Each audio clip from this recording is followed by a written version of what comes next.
Imagine, imagine a chief trauma surgeon. Okay. Like a guy who spends 14 hours a day, maybe 6 days a week, just piecing together shattered skulls and, snapped spines from horrible highway collisions. Right, someone who sees the absolute worst of it. Exactly. He knows the exact physics of what happens when a human head hits asphalt at 60 miles an hour. He knows those grim statistics better than literally anyone alive. But his shift ends. Mm-hmm. He clocks out, walks to the hospital parking lot, throws his leg over this incredibly heavy motorcycle, and then purposefully just leaves his helmet behind. Wow. Yeah. Yeah, I mean, it is a profoundly unsettling image to open a television season with. It really is. You're watching a man who, professionally defies death every single day, suddenly just daring the universe to kill him. Yeah, and that striking, deeply ironic image is exactly where we're going to begin today's deep dive. We want to welcome you to the discussion today. We are pulling from a single, just incredibly thorough source today. It's a comprehensive review of Season 2 of the hit television show, The Pitt. Which is just a massive phenomenon right now. Oh, totally. And the mission for you today for this deep dive isn't just to, recap a TV show. We want to give you those quick but thorough aha moments without the fluff. We are looking at how a piece of media manages to completely reinvent a really tired, soapy genre. Right, the classic medical drama. Exactly. And how it executes this nearly impossible pivot from a massive action-heavy spectacle in its first season to this deep, claustrophobic, psychological realism in its second without, losing its audience. It's a really delicate balancing act. It is. Okay, let's unpack this. Because to understand the stakes of Season 2, we really need to look at where we are in the timeline of the show itself. Yeah, the setting is crucial here. So the show picks up 10 months after a literal mass casualty event that nearly destroyed the Pittsburgh Trauma Medical Center, or the PTMC. And it's July 4th, Independence Day. And, setting the premiere on the 4th of July is it's a brilliant mechanical choice by the writers. Oh, for sure, because of the contrast. Exactly. Outside the hospital walls, it's this day of national celebration, right? Yeah. Fireworks, barbecues, families. But inside any urban emergency room, it is notorious for being one of the absolute chaotic, bloodiest shifts of the entire year. Because everyone's just out doing crazy stuff. Yeah, you have alcohol, you have explosives, heat, huge crowd. It's basically a pressure cooker. Yeah. And stepping into that pressure cooker on this specific day, well, it forces every single character to confront the demons they've been, trying to outrun for the last 10 months. Right. But before we dig into the sheer psychological weight of this new season, I feel like we have to establish why The Pitt was such a groundbreaking piece of television when it first premiered. Oh, absolutely. The context is everything. Because the reviewer does a really great job of highlighting the show's DNA. It was created by absolute heavyweights from the golden age of medical television. I mean, we're talking ER alumni, R. Scott Gemmell, producer John Wells, and lead actor Noah Weil. Yeah, the royalty of the genre, basically. Right. But they didn't just reboot ER. The review points out that they actively rebelled against the exact formula that made them famous in the first place. Which is so interesting, because if you look at the landscape of hospital hits over the last, say, 20 years, shows like Grey's Anatomy, or even the later seasons of ER, they settled into a very specific, very comfortable rhythm. Yeah, totally. They became really sentimental. The review actually accurately describes them as saccharine and soapy. Yes, that word stood out to me too. Soapy. Right. They utilized the hospital setting, but the actual systemic challenges of medicine usually took a backseat to, well, the doctor's romantic entanglements. I always called them soap operas with stethoscopes. Huh. That is exactly what they were. You literally tuned in to see who was hooking up in the supply closet. Sure. And the fact that a patient was actively coding in Trauma Bay 3 was just background noise to heighten the romance. Yeah, it was just set dressing. But then The Pitt dropped its first season, and the review describes it as a 1,000-volt shock to the entire medical drama genre. It operated way less like a melodrama and much more like a sociological documentary that just happened to be set in an ER. Mm-hmm. It really dug deep.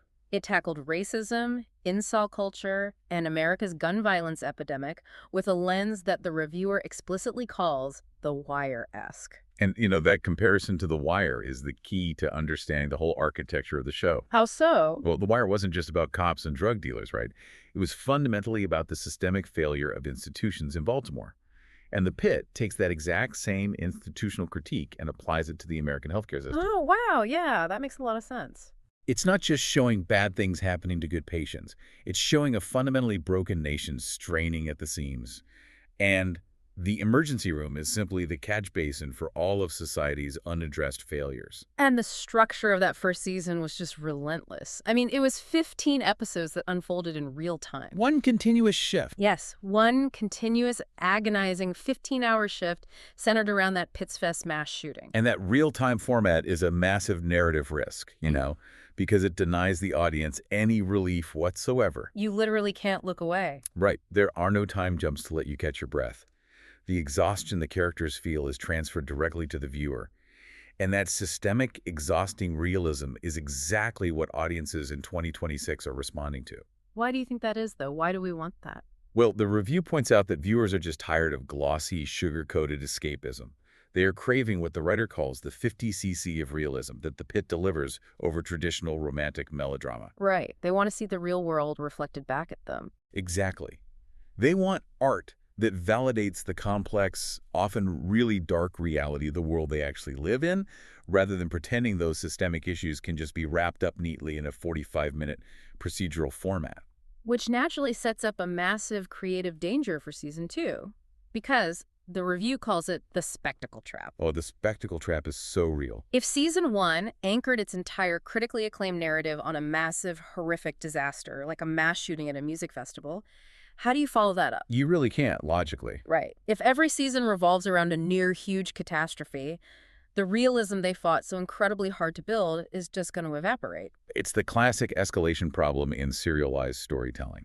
If you start your narrative at a level 10, the studio executive instinct is always to push for an 11 next season. And then a 12 the season after that. Exactly. But human empathy just doesn't scale that way. Eventually, the audience stops caring about the people, and they just tune in for the explosions. Yeah, and the review actually makes a pretty funny point about this exact trap. It jokes about how long it would be before we see Dr. Whitaker, played by Jaron Howell, treating victims of a freak hurricane in Pennsylvania. Right, which doesn't even make sense. Exactly. Or how long until Fiona Dourif's character, Dr. McKay, is somehow battling a swarm of angry rhinos that escaped from the Pittsburgh Zoo. Right. It just really highlights how absurd these shows can get when they desperately try to jump the shark and top themselves. Well, and writers often fall into that trap because they mistake the inciting incident for the actual story. Oh, say more about that. They think the audience tuned in for the mass shooting, but the audience actually tuned in for the shockwave. They tuned in to see how the mass shooting fractured the people trying to clean it up. Okay, wait, I have to play devil's advocate here for a second. Go for it. If the writers strip away the massive disaster, aren't they just retreating back to the exact daily routine medical drama they were trying so hard to avoid in the first place? Like, if there's no massive external hook, where is the narrative tension supposed to come from without the show just becoming, boring? Well, what's fascinating here is how the showrunners substitute exterior explosions for interior tension. Interior tension. Yeah, the overall pressure of the show doesn't drop at all. It just migrates.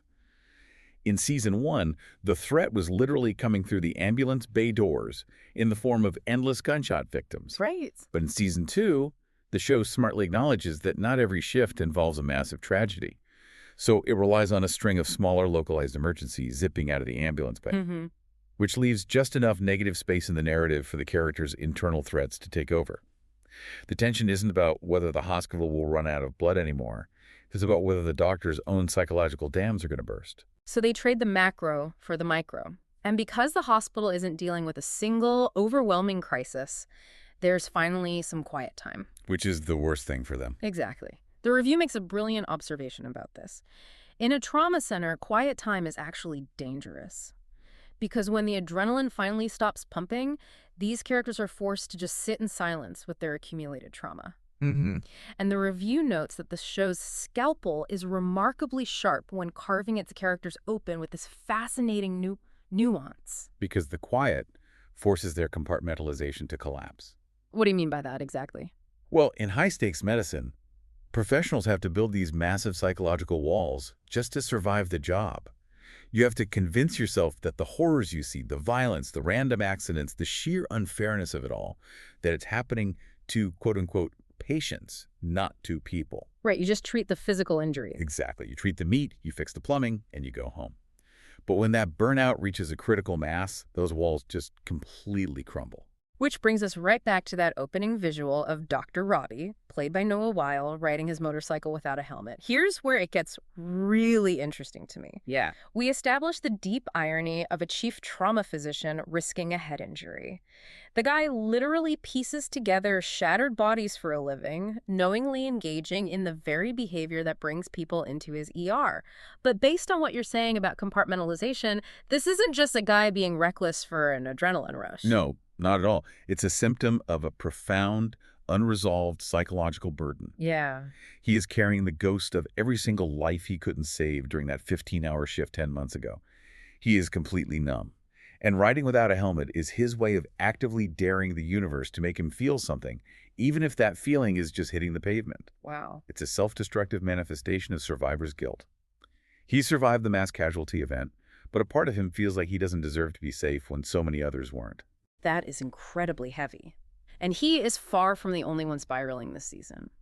The review dives into the return of his protege, Dr. Langdon, played by Patrick Ball. Oh, that storyline is intense. Yeah, so if you remember season 1, Langdon was unceremoniously pulled off the floor and sent to rehab because it came to light he was stealing drugs from his own patients. Right.